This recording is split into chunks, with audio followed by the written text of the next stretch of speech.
This is Cronkite News. Vice President Mike Pence visits Arizona in the midst of the state's highest record-breaking COVID-19 numbers.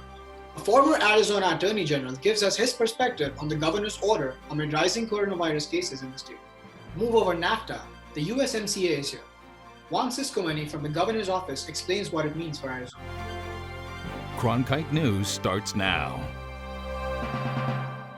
Welcome to this Cronkite News Update. I'm Jalpan Nanavati. Arizona is reporting new record highs as cases reach just under 5,000 with 88 deaths as of this morning. This brings the state's total to over 84,000 with over 1,700 deaths. In one of the nation's worst hotspots, parents, teachers, businesses, and their customers are hunkering down for at least another month. Governor Ducey has started to put the state's reopening into reverse, closing down bars, nightclubs, gyms, movie theaters, and water parks. He has also pushed back the start of on-campus K-12 schooling until August 17th. Arizona and several other states that were reopening their economies have clamped back down over the past week. Vice President Mike Pence visited Arizona today to help try and calm the growing concerns regarding response to COVID-19. Pence was here to talk with Governor Ducey about the latest numbers and pledged an additional 500 healthcare workers to help out at Arizona hospitals. Take a look. We're absolutely determined to ensure that whether it be testing, whether it be personal protective equipment, whether it be additional personnel, some of which arrived in Tucson today, that you have the ability here to identify the nature of the spread here in Arizona, to identify people that have contracted, to provide health care to those individuals. Pence continued on to thank Governor Ducey on his efforts in trying to contain the spread of the virus in Arizona. Members of the Arizona Democratic Party had a news conference via telephone before Vice President Pence's visit. Here's what they had to say about the Trump administration's handling of the pandemic. Trump and Pence have failed us by ignoring experts and downplaying risks for months.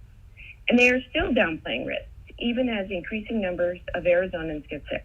Last Sunday, Pence insisted that Arizonans have the supplies and the support and the capacity to give people the level of care that any of us would want a family member to have. That is just wrong and false. Donald Trump's response to the coronavirus has failed Arizona at every step of the way. He has failed to prepare, he has failed to heed warnings, and he has failed to act. Now Arizona communities are paying the price, especially Latinos. The data we've collected from Maricopa County is clear. Latinos are more than twice as likely to become infected by the coronavirus as non-Latino residents. There is a surge in the coronavirus cases among the incarcerated people in the Arizona Department of Corrections. Cronkite News reporter Caitlin Keenahan explored the reason behind the spread. There are more than 49,000 coronavirus cases among incarcerated people in the United States, and the Arizona Department of Corrections, Rehabilitation and Reentry has reported 421 of them. The ADCRR holds more than 40,000 inmates, and the number of reported positive COVID-19 cases is nowhere near the full picture. There's a lot of fear, there's a lot of anxiety. North's husband is an inmate at Kingman. He's 78 years old, vulnerable to the virus, and completely unable to practice social distancing. You're passing just that close, shoulder to shoulder, breathing on each other. That's how you go to your chow, right? That's how you go to get your pills, your medications. The same thing was reported from other facilities. I got neighbors 3 feet from me on each side. We all share the same bathroom, and there's no way for us to do it in there. Wagner was released from the Yuma Cibola unit on June 8th. Yuma has been one of the worst complexes in terms of incubating COVID-19. It is well over 4,700 inmates, and the ADCRR tested 519 for the virus. Of those, 415 tested negative, and 100 tested positive, almost 1 in 5. People that had tested positive out of every single dorm on the yard. So therefore, the whole dorm had been exposed. I reached out to the Arizona Department of Corrections about this and received a standard reply saying the ADCRR continues to separate any inmates who exhibit flu-like symptoms from the general population for monitoring and appropriate follow-up care. But that does not seem to be the case behind closed doors. When inmates report symptoms, they are being turned away with no test. All medical told them was you're dehydrated, drink some water, go back to the dorm. There is nobody in the runs that my husband is near to that has been able to get a test. Not a single one. The ADCRR also highlighted the other precautionary measures they were taking to protect inmates from the virus, such as suspending inmate visitation, halting inmate transfers to avoid cross-contamination, and providing small bars of soap upon request. But one critical component was missing from this list. We'd ask the warden, why aren't we getting masks? And the warden would tell us to address medical. We'd address medical, and medical would tell us to address administration. And we could never get a straight answer. Unlike Yuma, Kingman recently started providing 3 masks a week per inmate after seeing how desperately people desired them. They wanted to reduce how much they had become a commodity. Because people with no money were trading them. Masks were also not mandatory for any staff until June 12th, when Director David Shin released this employee notice saying this method has proven to be very effective in preventing the transmission of the virus. Meanwhile, fear continues to escalate for the inmates inside. They're scared. They're scared that their year sins or their 2-year sins is going to turn into life sins. Governor Doug Ducey announced Monday that inmates will start to be provided masks by the end of the week. We have confirmation that all inmates, all correctional officers, and anyone released from state prison will leave with several masks. Caitlin Keenahan, Cronkite News. This story is made possible through a partnership between the Walter Cronkite School of Journalism and the Center for the Study of Religion and Conflict at Arizona State University, with the support of the Henry Luce Foundation. Gym closures are creating controversy and confusion among small boutique fitness centers and personal trainers. Reporter Sarah Abbott has reactions from local fitness centers and trainers from across the valley. Michael Costa's Burn Total Body Conditioning was among the gyms forced to close their doors yet again, following Arizona Governor Doug Ducey's latest executive order. I don't know. I don't know how it's going to be. I mean, I'm like, I don't know, because it's all fresh. I don't know how we come out of this. Governor Ducey said Monday, gyms, movie theaters, bars, water parks, and tubing will all be closed until July 27th. Gyms in the area had until 8 p.m. Monday to close. It was very abrupt. I didn't realize that they had the ability to shut a business down within 5 hours. That really caught me off guard. It's really abrupt and random and lots of questions, definitely. One of those questions is why gyms? Mountainside Fitness wants answers.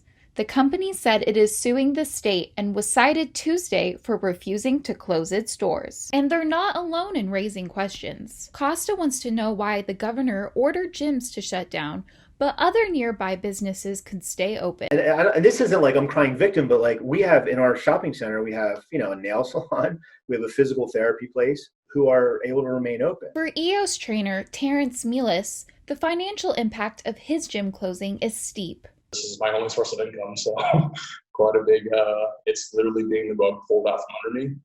I can't train clients, I can't make money. Simple as that. A spokesperson for Ducey told the Arizona Republic that the closure of gyms is a, quote, public health issue.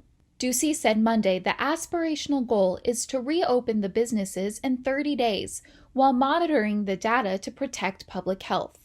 Arizona is hitting record high numbers with 4,878 cases and 88 deaths Wednesday.